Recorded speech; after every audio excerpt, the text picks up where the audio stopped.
માદેવર Kapil Pandya service mile એનજીઓમાંથી આજરોજ તારીખ 19/2/2026 ના રોજ લક્ષ્મીનગર ખાતે આવેલી ઝુંપડપટ્ટીમાં આજરોજ છે એક સહપરિવાર પધાર્યા છે। આપણે એમની પાસેથી જાણીએ કે શું અનુસંધાન છે। પ્રભુ, તમે આજે ઝુંપડપટ્ટીમાં આવ્યા, શું અનુસંધાન છે? મારા બાળકનો આજે બર્થડે છે એટલે એનો સેલિબ્રેશન કરવા માટે મેં કીધું આપણે હોટલમાં ને એમાં ખર્ચા કરવા એના કરતા બાળકોને ખવડાવે, ગરીબ બાળકોને, એટલે શું છે કે એમાં વધારે હું આનંદ। આપના બાળકનું નામ શું? ક્રિશિવ। ક્રિશિવ, અચ્છા। અને આપ શું લઈને આવ્યા છો આજે? આજે અમે પાઉંભાજી ખવડાવવા આવ્યા છીએ।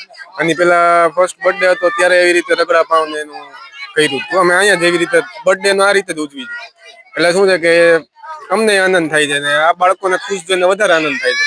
એમ થાય કે ઈ બાને અમારે લીધે ઈ લોકો પાઉંભાજી ને રગડા પાઉં છે એ બધું ખાઈ શકે। તો ખરેખર ખૂબ જ છે એ જન્મદિવસની પ્રેરક ઉજવણી। અમે આપ સૌને વિનંતી કરીએ છીએ કે ભાઈ કોઈ પણ જન્મદિવસ હોય અથવા કોઈ પણ સુખ દુઃખના પ્રસંગ હોય તો ખોટા ખર્ચા કરવા કરતા આપ છે એ પુણ્ય કાર્યમાં સહભાગી બનશો એવી સર્વિસ માઇલ એનજીઓ હતી અમે આપને અપીલ કરીએ છીએ।